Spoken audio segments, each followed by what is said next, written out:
ಎಲ್ರಿಗೂ ನಮಸ್ಕಾರ. ಈಗ GIS ಅಪ್ಲಿಕೇಶನ್ ಕ್ಲೇಮ್ಸ್ ಹೇಗೆ ಪ್ರೊಸೆಸ್ ಮಾಡೋದು ಅನ್ನೋದನ್ನ ಈ ವಿಡಿಯೋಲಿ ನೋಡೋಣ. ಮೊದಲನೇದಾಗಿ KJID ಲಾಗಿನ್ಗೆ ಹೋಗಿ KJID ವೆಬ್ಸೈಟ್ ಅಲ್ಲಿ KJID ಲಾಗಿನ್ ನ ಸೆಲೆಕ್ಟ್ ಮಾಡಬೇಕು. KJID ಲಾಗಿನ್ ಅಲ್ಲಿ ಇಂಗ್ಲಿಷ್ ಬೇಕಾದ್ರೆ ಇಂಗ್ಲಿಷ್ ಸೆಲೆಕ್ಟ್ ಮಾಡಬಹುದು, ಕನ್ನಡ ಕ್ಯಾಟಗರಿ ಬೇಕಂದ್ರೆ ಕನ್ನಡ ಸೆಲೆಕ್ಟ್ ಮಾಡ್ಕೋಬಹುದು. ಇಲ್ಲಿ ನಾನು KJID ಲಾಗಿನ್ ಇಂದ ಪ್ರೊಸೆಸ್ ಮಾಡಬೇಕು ಫಸ್ಟ್. ಸೊ ಇಲ್ಲಿ DDO ಅದು KJID ನಂಬರ್ ಆಗುತ್ತೆ. ರಿಜಿಸ್ಟರ್ ಮೊಬೈಲ್ ನಂಬರ್ ಯಾವ್ದು ರಿಜಿಸ್ಟರ್ ಆಗಿದೆ ಅದು ಆಟೋಮೆಟಿಕ್ ಆಗಿ ಫೆಚ್ ಆಗುತ್ತೆ. ಆ ರಿಜಿಸ್ಟರ್ ನಂಬರ್ಗೆ OTP ಹೋಗುತ್ತೆ. ಸೊ ಈಗ ನೀವು ಜನರೇಟ್ OTP ಮೇಲೆ ಕ್ಲಿಕ್ ಮಾಡಿದಾಗ ರಿಜಿಸ್ಟರ್ ಆಗಿರೋ ಮೊಬೈಲ್ ನಂಬರ್ಗೆ ಒಂದು OTP ಹೋಗುತ್ತೆ. ಆ OTP ನ ಎಂಟರ್ ಮಾಡಿ ಆ ಕ್ಯಾಪ್ಚರ್ ಏನಿದೆ ಅದನ್ನ ರೀಟೈಪ್ ಮಾಡಬೇಕು. ರೀಟೈಪ್ ಮಾಡಿ ಲಾಗಿನ್ ಬಟನ್ ಮೇಲೆ ಪ್ರೆಸ್ ಮಾಡಿ. ಲಾಗಿನ್ ಬಟನ್ ಮೇಲೆ ಪ್ರೆಸ್ ಮಾಡಿದಾಗ ಸೆಲೆಕ್ಟ್ ಯೂಸರ್ ಕ್ಯಾಟಗರಿ ಅಂತ ನಿಮ್ಗೆ ಆಪ್ಷನ್ಸ್ ಇರುತ್ತೆ. ಅಲ್ಲಿ DDO ಅಂತ ಸೆಲೆಕ್ಟ್ ಮಾಡಿ DDO ಸ್ವಿಚ್ ಕ್ಯಾಟಗರಿ ಮೇಲೆ ಸೆಲೆಕ್ಟ್ ಮಾಡಬೇಕು. ಸೆಲೆಕ್ಟ್ ಮಾಡಿದಾಗ ವೆಲ್ಕಮ್ ಪೇಜ್ ಡಿಸ್ಪ್ಲೇ ಆಗುತ್ತೆ. ಅಲ್ಲಿ ಗ್ರೂಪ್ ಇನ್ಸೂರೆನ್ಸ್ ಅಲ್ಲಿ ಕ್ಲಿಕ್ ಮಾಡಿದಾಗ GIS ಕ್ಲೇಮ್ಸ್ ಅಪ್ಲಿಕೇಶನ್ ಅಂತ ಇರುತ್ತೆ. ಸೊ ಕ್ಲೇಮ್ಸ್ ಅಪ್ಲಿಕೇಶನ್ ಮೇಲೆ ಕ್ಲಿಕ್ ಮಾಡಬೇಕು. ಕ್ಲೇಮ್ಸ್ ಅಪ್ಲಿಕೇಶನ್ ಮೇಲೆ ಕ್ಲಿಕ್ ಮಾಡಿದಾಗ ಅಪ್ಲಿಕೇಶನ್ ಯಾವ್ದಾದ್ರು ಸಬ್ಮಿಟ್ ಆಗಿರುತ್ತೆ ಅದು ಇಲ್ಲಿ ನಿಮ್ಗೆ ಸ್ಟೇಟಸ್ ಅಲ್ಲಿ ಕಾಣಿಸುತ್ತೆ. ಇಲ್ಲಿ ಇನ್ ಕೇಸ್ ಯಾವ್ದಾದ್ರು ನೋಡ್ಬೇಕು ಅಂತಂದ್ರೆ ವೆರಿಫೈ ಅಪ್ಲಿಕೇಶನ್ ಮೇಲೆ ಕ್ಲಿಕ್ ಮಾಡಿ ಡೇಟಾಸ್ ಆಟೋಮ್ಯಾಟಿಕ್ ಆಗಿ ಫೆಚ್ ಆಗಿರುತ್ತೆ. ಇಲ್ಲಿ ನೀವು ನೋಡಬಹುದು ಕ್ಲೇಮ್ಸ್ ಟೈಪ್ ಅಲ್ಲಿ ನಿಮ್ಗೆ ರಿಟೈರ್ಮೆಂಟ್, ಪ್ರೀ ರಿಟೈರ್ಮೆಂಟ್ ಅಥವಾ ಡೆತ್ ಯಾವ್ದಿದೆ ಆಪ್ಷನ್. ರಿಟೈರ್ಮೆಂಟ್ ಆಗಿದ್ರೆ ರಿಟೈರ್ಮೆಂಟ್ ಸೆಲೆಕ್ಟ್ ಮಾಡಬಹುದು, ಇಲ್ಲ ರಿಟೈರ್ಮೆಂಟ್ ಆಗಿಲ್ಲ ಅಂದ್ರೆ ಪ್ರೀ ರಿಟೈರ್ಮೆಂಟ್ ಇದೆ ಪ್ರೀ ರಿಟೈರ್ಮೆಂಟ್, ಇನ್ ಕೇಸ್ ಏನಾದ್ರು ಡೆತ್ ಇದೆ ಡೆತ್ ಸೆಲೆಕ್ಟ್ ಮಾಡಬಹುದು. ಈಗ ನಾನು ಯಾವ್ದಾದ್ರು ಒಂದ್ ಸೆಲೆಕ್ಟ್ ಮಾಡ್ಕೋತೀನಿ. ಈಗ ನಾನು ಸೆಲೆಕ್ಟ್ ಮಾಡ್ಕೊಂಡು ಇಲ್ಲಿ ಕ್ಲೇಮ್ ಸಬ್ ಟೈಪ್ ಅಂತ ಕೇಳಿಸುತ್ತೆ. ಅವ್ರು ಏನಾಗಿ ಡೆತ್ ಆಗಿದ್ರು ಅಂತ, ಇಲ್ನೆಸ್ ಅಥವಾ ಅನ್ಯಾಚುರಲ್ ಡೆತ್ ಅಥವಾ ಮಿಸ್ಸಿಂಗ್ ಆರ್ ಅಬ್ಸ್ಕಾಂಡಿಂಗ್ ಅಂತ. ಸೊ ನಾನು ಅನ್ಯಾಚುರಲ್ ಡೆತ್ ಗೆ ಸೆಲೆಕ್ಟ್ ಮಾಡ್ಕೋಬಹುದು. ಇಲ್ಲ ನಾನು ಇವಾಗ ರಿಟೈರ್ಮೆಂಟ್ ಗೆ ಹೋಗ್ತೀನಿ. ರಿಟೈರ್ಮೆಂಟ್ ಗೆ ಹೋದಾಗ ನಿಮ್ಗೆ ಡೇಟ್ ಆಫ್ ರಿಟೈರ್ಮೆಂಟ್ ಕೇಳುತ್ತೆ. ಇಲ್ಲಿ ಯಾವ್ದಾದ್ರು ಡೇಟ್ ಆಫ್ ರಿಟೈರ್ಮೆಂಟ್ ಏನಿದೆ ಎಂಪ್ಲಾಯಿದು ಆ ಡೇಟ್ ಆಫ್ ರಿಟೈರ್ಮೆಂಟ್ ನ ಇಲ್ಲಿ ಅಪ್ಡೇಟ್ ಮಾಡ್ಬೇಕು. ಇನ್ ಕೇಸ್ ಏನಾದ್ರು ಪ್ರೀ ರಿಟೈರ್ಮೆಂಟ್ ಇತ್ತು ಅಂದ್ರೆ ಇಲ್ಲಿ ಕ್ಲೇಮ್ ಸಬ್ ಟೈಪ್ ಆಪ್ಷನ್ ಬರುತ್ತೆ. ಇಲ್ಲಿ ಅವರು ವಾಲಂಟರಿ ಆಗಿ ರಿಟೈರ್ಮೆಂಟ್ ತಗೊಳ್ತಾರ ಅಥವಾ ಟರ್ಮಿನೇಷನ್ ಫ್ರಮ್ ಸರ್ವಿಸ್ ಎರಡು ಆಪ್ಷನ್ ಇರುತ್ತಲ್ವಾ, ಯಾವ್ದ್ರಿಂದ ಅವ್ರು ರಿಟೈರ್ಮೆಂಟ್ ಆಗಿದ್ದಾರೆ ಅಂತ ಅನ್ನೋದನ್ನ ಸೆಲೆಕ್ಟ್ ಮಾಡ್ಕೋಬಹುದು. ಈಗ ನಾನು ರಿಟೈರ್ಮೆಂಟ್ ಸೆಲೆಕ್ಟ್ ಮಾಡ್ಕೊಂಡು ಡೇಟ್ ಆಫ್ ರಿಟೈರ್ಮೆಂಟ್ ನ ನಾನು ಅಪ್ಡೇಟ್ ಮಾಡ್ತೀನಿ. ಸೊ ಅಪ್ಡೇಟ್ ಮಾಡಿದಾಗ ಇಲ್ಲಿ ಸೇವ್ ಬಟನ್ ಮೇಲೆ ಕ್ಲಿಕ್ ಮಾಡಬೇಕು. ಸೇವ್ ಬಟನ್ ಮೇಲೆ ಕ್ಲಿಕ್ ಮಾಡಿ ಡೀಟೇಲ್ಸ್ ಸೇವ್ ಸಕ್ಸಸ್ಫುಲಿ ಅಂತ ಬರುತ್ತೆ. ಆಮೇಲೆ ನೆಕ್ಸ್ಟ್ ಬಟನ್ ಮೇಲೆ ಕ್ಲಿಕ್ ಮಾಡಿ. ಸೊ ನೆಕ್ಸ್ಟ್ ಬಟನ್ ಮೇಲೆ ಕ್ಲಿಕ್ ಮಾಡಿದಾಗ ನೀವು ಇಲ್ಲಿ GIS ಕ್ಲೇಮ್ಸ್ ಗೆ ಹೋಗ್ಬೇಕು.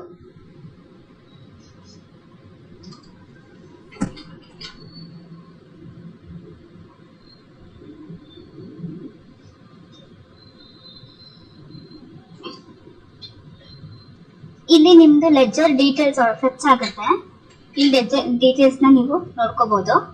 ಈಗ ನಾವು ಗ್ರೂಪ್ ಇನ್ಸೂರೆನ್ಸ್ GIS ಕ್ಲೇಮ್ಸ್ ಗೆ ಕ್ಲಿಕ್ ಮಾಡಿ. ಇನ್ ಕೇಸ್ ಅವ್ರು ಏನಾದ್ರು ಮ್ಯಾನ್ಯುಯಲಿ ಮುಂಚೆನೆ ಸಬ್ಮಿಟ್ ಮಾಡ್ಬಿಟ್ಟಿದ್ರೆ ಅವ್ರದ್ದು KJID ನಂಬರ್ ಅಥವಾ ಮೊಬೈಲ್ ನಂಬರ್ ನ ಎಂಟ್ರಿ ಮಾಡ್ಬೇಕು. ಇಲ್ಲಿ ನಾನು ಮ್ಯಾನ್ಯುಯಲ್ ಆಗಿ ಎಂಟ್ರಿ ಮಾಡಿರೋ ಪ್ರೋಸೆಸ್ ಹೇಗೆ ಅನ್ನೋದು ನೀವು ತೋರಿಸ್ಕೊಡ್ತೀನಿ. KJID ನಂಬರ್ ಅಥವಾ ಮೊಬೈಲ್ ನಂಬರ್, ನಾನು ಮೊಬೈಲ್ ನಂಬರ್ ಟೈಪ್ ಮಾಡಿ ಸರ್ಚ್ ಬಟನ್ ಮೇಲೆ ಕ್ಲಿಕ್ ಮಾಡ್ತೀನಿ. ಸರ್ಚ್ ಬಟನ್ ಮೇಲೆ ಕ್ಲಿಕ್ ಮಾಡಿದಾಗ ಅವ್ರು ಮ್ಯಾನ್ಯುಯಲ್ ಆಗಿ ಏನ್ ಪ್ರೊಸೆಸ್ ಮಾಡಿದ ಆ ಡೀಟೇಲ್ಸ್ ಇಲ್ಲಿ ಬರುತ್ತೆ. ಇಲ್ಲಿ ನಾವು ಇಲ್ಲೇ ಒಂದು ಸೆಲೆಕ್ಟ್ ಮಾಡಬಹುದು, retirement or pre retirement same ಅದೇ ತರ ಸೆಲೆಕ್ಟ್ ಮಾಡ್ಕೊಂಡು ಇಲ್ಲಿ ನಾವು ಡೇಟ್ ಆಫ್ ರಿಟೈರ್ಮೆಂಟ್ ಯಾವಾಗಿದೆ ಅದನ್ನ ಸೆಲೆಕ್ಟ್ ಮಾಡ್ಕೋಬೇಕು. ಸೆಲೆಕ್ಟ್ ಮಾಡ್ಕೊಂಡು ಸೇವ್ ಬಟನ್ ಮೇಲೆ ಕ್ಲಿಕ್ ಮಾಡಿದಾಗ ಡೀಟೇಲ್ಸ್ ಸೇವ್ ಆಗುತ್ತೆ. ನೆಕ್ಸ್ಟ್ ಬಟನ್ ಮೇಲೆ ಕ್ಲಿಕ್ ಮಾಡಿ. ಇಲ್ಲಿ please fill ledger entries for all months ಅಂತ ನಿಮ್ಗೆ ವಾರ್ನಿಂಗ್ ಅಲರ್ಟ್ ಮೆಸೇಜ್ ತೋರಿಸುತ್ತೆ. ಸೊ ಓಕೆ ಬಟನ್ ಮೇಲೆ ಕ್ಲಿಕ್ ಮಾಡಿ. ಇಲ್ಲಿ ಗ್ರೂಪ್ ಇನ್ಸೂರೆನ್ಸ್ ಅಲ್ಲಿ GIS ಲೆಡ್ಜರ್ ಅಂತ ಇರುತ್ತೆ. GIS ಲೆಡ್ಜರ್ ಮೇಲೆ ಕ್ಲಿಕ್ ಮಾಡಿ.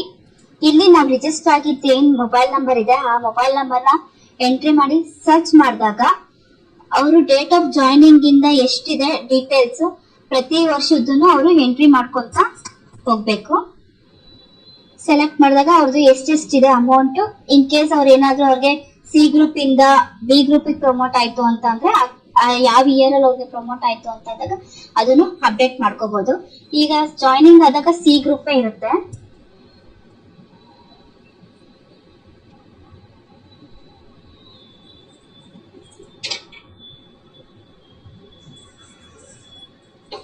ಇಲ್ಲಿ ಸ್ಯಾಲ್ರಿ ಏನಾದ್ರು ಆಗಿಲ್ಲ ಅಂತ ಅಂದ್ರೆ 0 ತೋರಿಸಿರುತ್ತೆ. ಅವಾಗ ಅದನ್ನ ನಿಮ್ಗೆ ಏನಾದ್ರು ಇನ್ ಕೇಸ್ ಆ ಮಂತ್ ಇಂದು ಸ್ಯಾಲ್ರಿ ಬಂದಿಲ್ಲ, ಫಾರ್ ಎಕ್ಸಾಂಪಲ್ ನವೆಂಬರ್ ಅಥವಾ ಸೆಪ್ಟೆಂಬರ್ ಯಾವ್ದಾದ್ರು ಒಂದು ಸ್ಯಾಲ್ರಿ ಬಂದಿಲ್ಲ ಅಂತಂದ್ರೆ ಇಲ್ಲಿ ನಾವು 0 ಅಂತ ಅಪ್ಡೇಟ್ ಮಾಡ್ಬೋದು. ಅಪ್ಡೇಟ್ ಮಾಡಿ ಸೇವ್ ಬಟನ್ ಮೇಲೆ ಕ್ಲಿಕ್ ಮಾಡ್ಬೇಕು. ಇಲ್ಲಿ ಡೇಟಾ ಸೇವ್ ಸಕ್ಸಸ್ಫುಲಿ ಅಂತ ಬರುತ್ತೆ. ಅದೇ ತರ ಪ್ರತಿ ಒಂದು ವರ್ಷಕ್ಕೂ ನೀವು ಎಂಟ್ರಿ ಮಾಡ್ಕೊಂತ ಹೋಗ್ಬೇಕಾಗತ್ತೆ.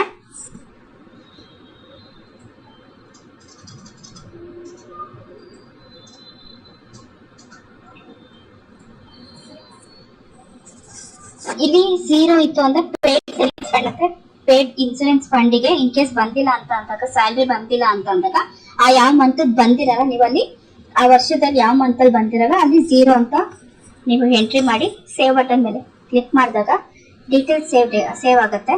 ಅದೇ ತರ ಪ್ರತಿ ಒಂದು ವರ್ಷಕ್ಕೂ ಮಾಡ್ಕೊಂತ ಹೋಗ್ಬೇಕು.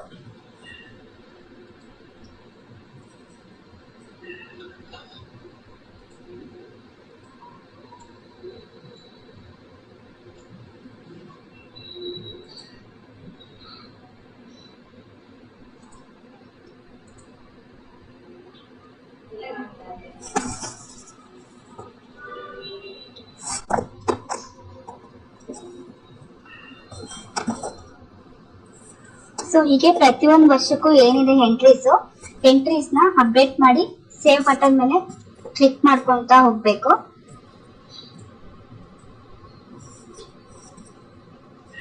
ಈಗ ನನ್ಗೆ 97 ಅಲ್ಲಿ ನನ್ಗೆ ಬಿ ಗ್ರೂಪಿಗೆ ಸೆಲೆಕ್ಟ್ ಆಯ್ತು ಯಾವ ಮಂತಿಗೆ ಅಂತ ಅಂದ್ರೆ ನಾವಿಲ್ಲಿ ಸೆಲೆಕ್ಟ್ ಮಾಡ್ಕೋಬಹುದು. ಬಿ ಗ್ರೂಪ್ ಸೆಲೆಕ್ಟ್ ಮಾಡ್ಕೊಂಡು ಸೊ ಜಾನ್ವರಿಲಿ ನನ್ಗೆ ಸೆಲೆಕ್ಟ್ ಆಗುತ್ತೆ. ಬಿ ಗ್ರೂಪ್ ಪ್ರಮೋಟ್ ಆದಾಗ ಆಟೋಮೆಟಿಕ್ ಆಗಿ ಎಲ್ಲಾ ಮಂತ್ಗೂ ಅದು ಬಿ ಗ್ರೂಪ್ಗೆ ತೋರಿಸುತ್ತೆ.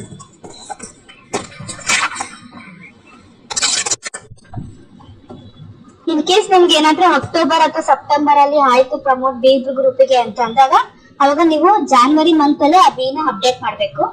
ಅಪ್ಡೇಟ್ ಮಾಡಿ ಸೇವ್ ಬಟನ್ ಮೇಲೆ ಕ್ಲಿಕ್ ಮಾಡಿ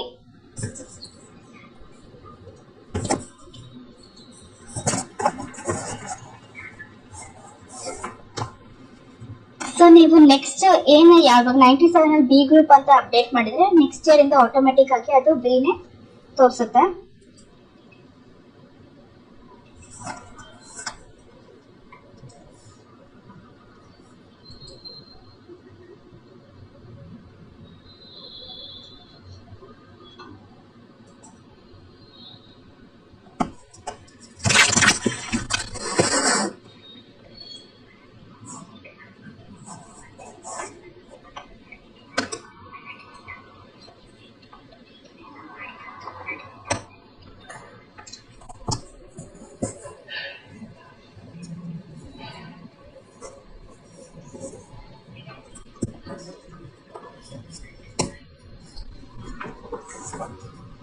ಇವಾಗ ಇನ್ ಕೇಸ್ ಏನಾದ್ರು 97, 98 ಎಂಟ್ರೀಸ್ ಏನಾದ್ರು ಇನ್ ಕೇಸ್ ರಾಂಗ್ ಆಗಿದ್ರೆ ನಾವಿಲ್ಲಿ ಡಿಲೀಟ್ ಇಯರ್ ಕೊಡ್ಬೇಕು. ಡಿಲೀಟ್ ಇಯರ್ ಕೊಟ್ರೆ ಡೇಟಾ ಎಲ್ಲಾನು ಡಿಲೀಟ್ ಆಗ್ಬಿಡತ್ತೆ. ಮತ್ತೆ ನಾವು ಅದನ್ನ ರೀ ಎಂಟ್ರಿ ಮಾಡ್ಬೇಕಾಗತ್ತೆ.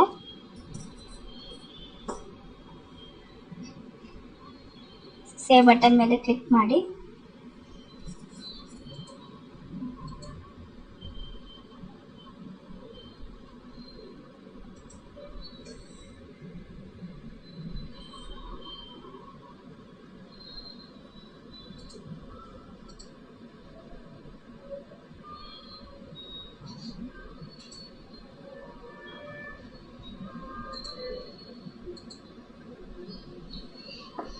ಸೊ ನಿಮ್ಗೆ ಇಲ್ಲಿ ಎಲ್ಲಾ ತರದ ಆಪ್ಷನ್ ಇದೆ. ಇನ್ ಕೇಸ್ ನೀವೇನಾದ್ರು ಡೇಟಾ ಡಿಲೀಟ್ ಮಾಡ್ಬೋದು ಅಂದ್ರೆ ಡಿಲೀಟ್ ಮಾಡಿ ಮತ್ತೆ ಸೇವ್ ಮಾಡೋ ಆಪ್ಷನ್ ಇದೆ.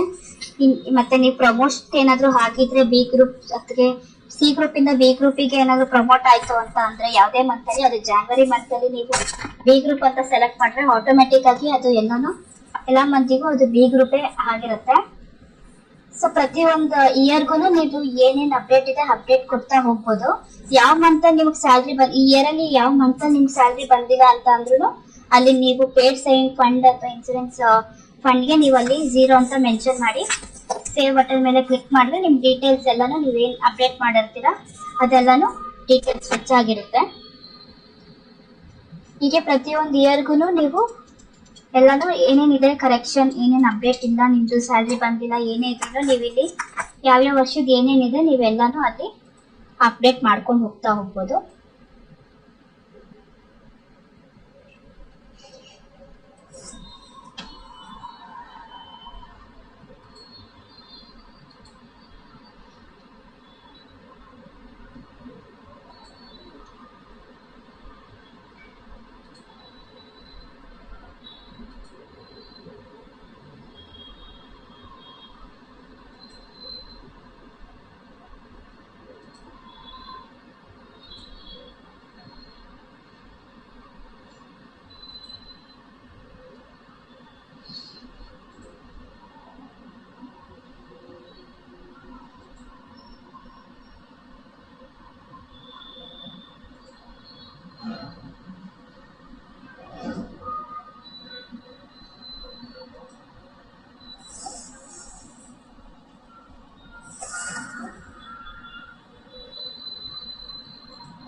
ಸೊ ಈಗ ನಾನು ಫೈನಲ್ ಇಯರ್ ವರ್ಗು ಸೆಲೆಕ್ಟ್ ಮಾಡಿ ಸೇವ್ ಬಟನ್ ಮೇಲೆ ಕ್ಲಿಕ್ ಮಾಡ್ತಾ ಇದ್ದೀನಿ. ಈಗ ಡೇಟಾ ಎಲ್ಲಾನು ಸೇವ್ ಆಗಿರುತ್ತೆ.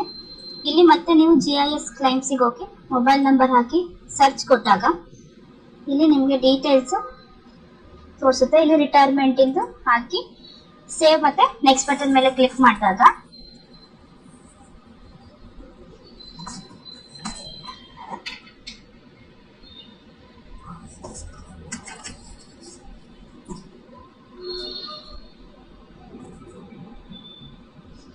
ನೆಕ್ಸ್ಟ್ ಬಟನ್ ಮೇಲೆ ಕ್ಲಿಕ್ ಮಾಡಿದಾಗ ಈಗ ನಿಮ್ಗೆ ಲೆಡ್ಜರ್ ಶೀಟ್ ಅನ್ನೋದೇನಿದೆ ಅದು ನಿಮ್ಗೆ ಡಿಸ್ಪ್ಲೇ ಆಗುತ್ತೆ. ಇನ್ ಕೇಸ್ ಏನಾದ್ರೂ ಅನ್ರೆಸ್ಪಾನ್ಸಿವ್ ಅಂತ ಬಂದಾಗ ವೇಟ್ ಬಟನ್ ಮೇಲೆ ಕ್ಲಿಕ್ ಮಾಡಿ ಅದು ಲೆಡ್ಜರ್ ಡೀಟೇಲ್ ಶೀಟ್ಗೆ ಓಪನ್ ಆಗುತ್ತೆ.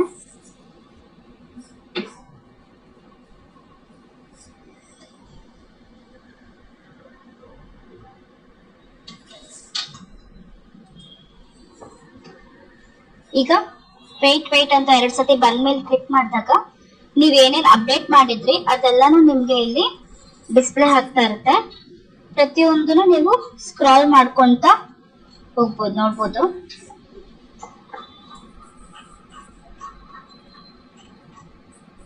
ಇಲ್ಲಿ ನೀವು ಯಾವ್ದು ಅಮೌಂಟ್ ಯಾವ ಮಂತ್ ಅಲ್ಲಿ ನಿಮ್ಗೆ ಅಮೌಂಟ್ ಬಂದಿಲ್ಲ ಅಂತ 0 ಅಪ್ಡೇಟ್ ಮಾಡಿದ್ರಲ್ಲ ಅದು ನಿಮ್ಗೆ ಇಲ್ಲಿ ಡಿಸ್ಪ್ಲೇ ಆಗುತ್ತೆ. ಮತ್ತೆ ಮಿಸ್ಸಿಂಗ್ ಕ್ರೆಡಿಟ್ಸ್ ಕೂಡ ಇಲ್ಲಿ ನಿಮ್ಗೆ ತೋರಿಸುತ್ತೆ, ಎಷ್ಟು ಮಿಸ್ಸಿಂಗ್ ಆಗಿತ್ತು ಅಂತ ಆ ಕ್ರೆಡಿಟ್ ಕೂಡ ನಿಮ್ಗೆ ತೋರಿಸುತ್ತೆ.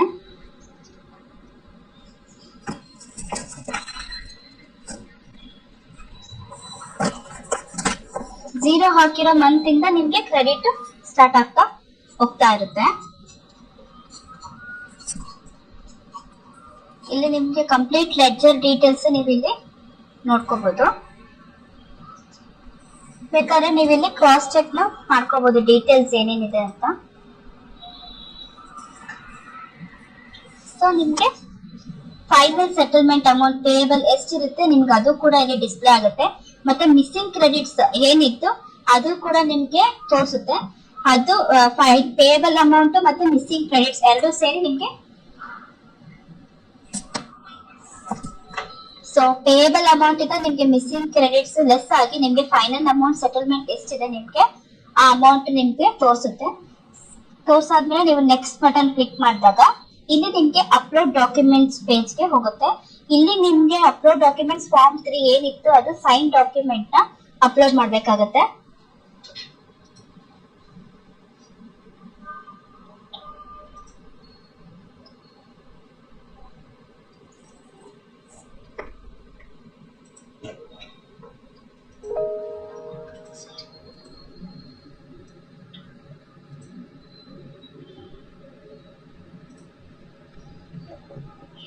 ಸೊ ಇನ್ ಕೇಸ್ ನಿಮ್ಗೆ ಏನಾದ್ರು ಫಾರ್ಮ್ ನಿಮ್ಗೆ ಸಿಕ್ಕಿಲ್ಲ ಅಂತ ಅಂದ್ರೆ ಗ್ರೂಪ್ ಇನ್ಸೂರೆನ್ಸ್ ಹೋಗಿ ಡೌನ್ಲೋಡ್ ಫಾರ್ಮ್ಸ್ ಕ್ಲಿಕ್ ಮಾಡಿದಾಗ ನಿಮ್ಗೆ ಇಲ್ಲಿ ಫಾರ್ಮ್ 3 ಜನರೇಟ್ ಆಗುತ್ತೆ.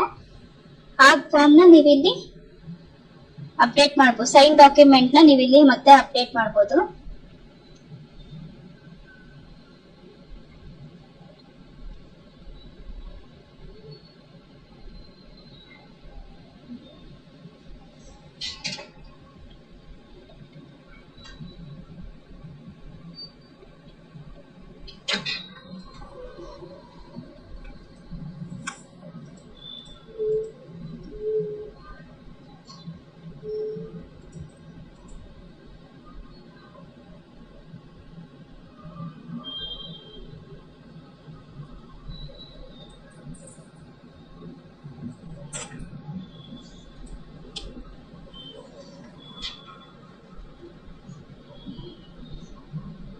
ಸೊ ಇನ್ ಕೇಸ್ ನಿಮ್ಗೆ ಏನಾದ್ರು ಫಾರ್ಮ್ 3 ಸಿಕ್ಕಿಲ್ಲ ಅಂತ ಅಂದ್ರೂ ನಿಮ್ಗೆ ಡೌನ್ಲೋಡ್ ಮಾಡ್ಕೊಳ್ಳೋ ಆಪ್ಷನ್ಸ್ ಇಲ್ಲೂ ಇದೆ.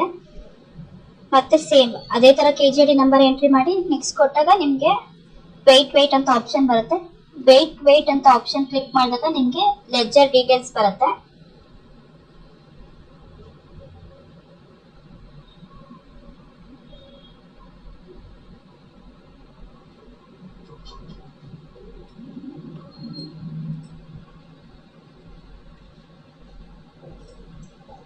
ಸೊ ಇಲ್ಲಿ ನಿಮ್ಗೆ ಡೌನ್ಲೋಡ್ ಆಗಿರೋಂತ ಫಾರ್ಮ್ 3 ಏನಿದೆ ಆ ಫಾರ್ಮ್ 3 ನ ಓದ್ಬಿಟ್ಟು ಅಲ್ಲಿ ಏನ್ ನಿಮ್ಗೆ ಅಪ್ಡೇಟ್ ಮಾಡ್ಬೇಕು ಅಂತ ಹೇಳಿದರೆ ಅಪ್ಡೇಟ್ ಮಾಡಿ with designation and sign off the employee ಅವ್ರ ಸಿಗ್ನೇಚರ್ ಮತ್ತೆ ಡೆಸಿಗ್ನೇಷನ್ ಏನಿದೆ ಅದನ್ನ ಹಾಕ್ಬಿಟ್ಟು ಮತ್ತೆ ಅದನ್ನ PDF ಕನ್ವರ್ಟ್ ಮಾಡಿ ಅದನ್ನ ಮತ್ತೆ ನಾವಿಲ್ಲಿ ಅಪ್ಲೋಡ್ ಮಾಡಬೇಕು.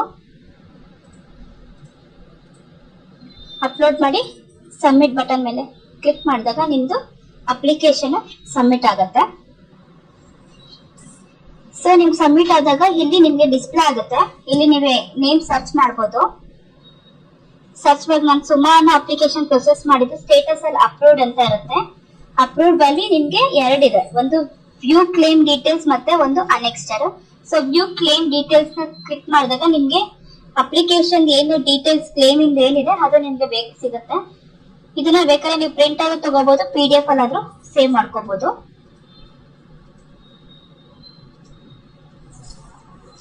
ಮತ್ತೆ ಅನೆಕ್ಸ್ಟರ್ ಏನಿದೆ ಅನೆಕ್ಸ್ಟರ್ ಕೂಡ ನೀವು ವ್ಯೂ ಮಾಡಬಹುದು ಇಲ್ಲಿ. ಸೊ ನಿಮ್ಗೆ ಡೌನ್ಲೋಡ್ ಆಗುತ್ತೆ ಈ ಫೈಲ್. ಇಲ್ಲಿ ನಿಮ್ಗೆ ಅನೆಕ್ಸ್ಟರ್ ಏನಿದೆ ಅನುಬಂಧ ಅನ್ನೋದು ನೀವು ಇಲ್ಲಿ ತಗೊಂಡು ಓದ್ಕೊಂಡು ನೋಡ್ಕೋಬಹುದು. ಇಲ್ಲಿ ಸಹಿ ಮತ್ತು ಪದನಾಮ ಅವ್ರದ್ದು ಸಿಗ್ನೇಚರ್ ಮತ್ತೆ ಡೆಸಿಗ್ನೇಷನ್ ಏನಿದೆ ಮತ್ತೆ ಇಲ್ಲ ಅದನ್ನ ಅಪ್ಡೇಟ್ ಮಾಡ್ಬೇಕಾಗತ್ತೆ. ಅಪ್ಡೇಟ್ ಮಾಡಿ ಇನ್ ಕೇಸ್ ಆಫ್ ಡೆತ್ ಇದ್ರೆ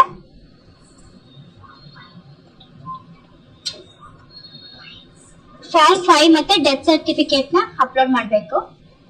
ಇನ್ ಕೇಸ್ ಏನಾದ್ರೂ ಡೆತ್ ಆಗಿದ್ರೆ ಅಷ್ಟೇ. ಇದು ರಿಟೈರ್ಮೆಂಟ್ ಆಗಿದ್ದಾಗ ಪ್ರೊಸೆಸ್ ಏನಿದೆ ಕ್ಲೇಮ್ಸ್ ಅದು ಈ ವಿಡಿಯೋದಲ್ಲಿ ನೀವು ನೋಡಬಹುದು.